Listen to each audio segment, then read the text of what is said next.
There's been a new issue causing yet another rift within the Republican Party and even within MAGA this time as they grow increasingly more divided on their stances on a TikTok ban, with Marjorie Taylor Greene and Nancy Mace surprisingly standing in opposition against it. And in her opposition to this, as well as some hilarious comments she made on the floor, it got her mocked by Fox News, who rarely punches right but is in agreement with banning TikTok. I want to play a prior clip to the one that Marjorie ended up being mocked for, as I think there is an interesting point to make here. I rise today as the only member of Congress that has ever been banned by social media. On January 2nd of 2022, Twitter banned me, banned my personal account on which I was campaigning for Congress, raising money, and using my free speech to inform the voters in my district they can vote for me. This was not by a company owned by China. This was by American-owned Twitter.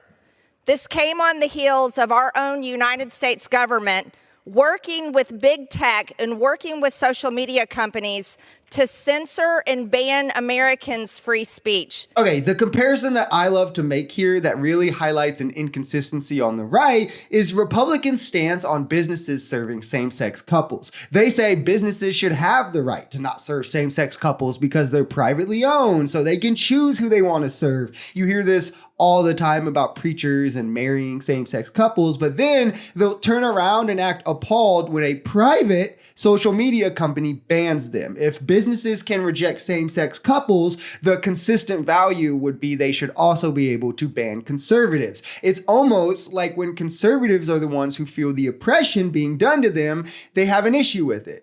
That's kind of weird, isn't it? And by the way, Marjorie was banned for spreading coronavirus misinformation. If you sign up to do something on social media to a page or a company and you break their terms of service, there's going to be repercussions. This isn't some grand government scheme and big tech trying to censor you. Now, let's get to the moment that Fox News had a laugh at Marjorie. If we wanted to be serious about stopping China, we would stop China from buying our U.S. farmland. We would raise up our American energy independence. And if we cared about Americans' data, then we would stop the sale of Americans' data universally, not just with China. Okay, farmland. I'm losing that caboose of thought there. God bless her.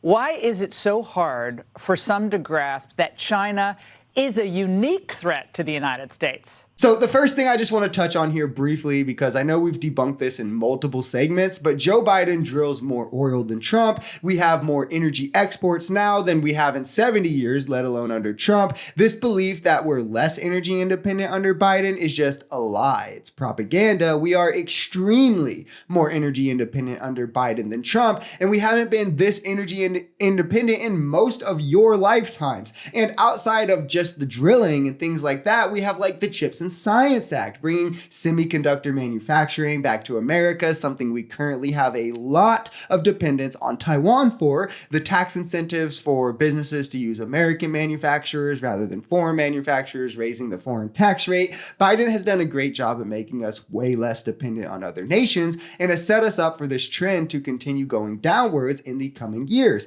But I have to say, one of the first agreeable things that I've ever heard Marjorie say was at the end there. If we did really care about our data and what happens to it, where it goes, we would full stop be prohibiting the sale of it universally. American companies currently already do this and will continue to do so, and nothing stops them from selling to a foreign company who could then down the line sell to a foreign government. Sure, China does present a bit of a unique problem, and sure, the government being invested in TikTok isn't ideal with some of their intelligence laws, but this bill doesn't really solve the issue, especially with more so to come down the line and what else could happen, and there's going to be other apps. It just signals to an existing problem. GM is still going to sell your data to insurers, raising your rates. Facebook is still going to sell to advertisers, and this trend will never truly stop. And also, where in the Constitution does it say it's within the government's bounds and roles to step in and ban apps from the App Store? Did Thomas Jefferson have that kind of foresight? Because to me,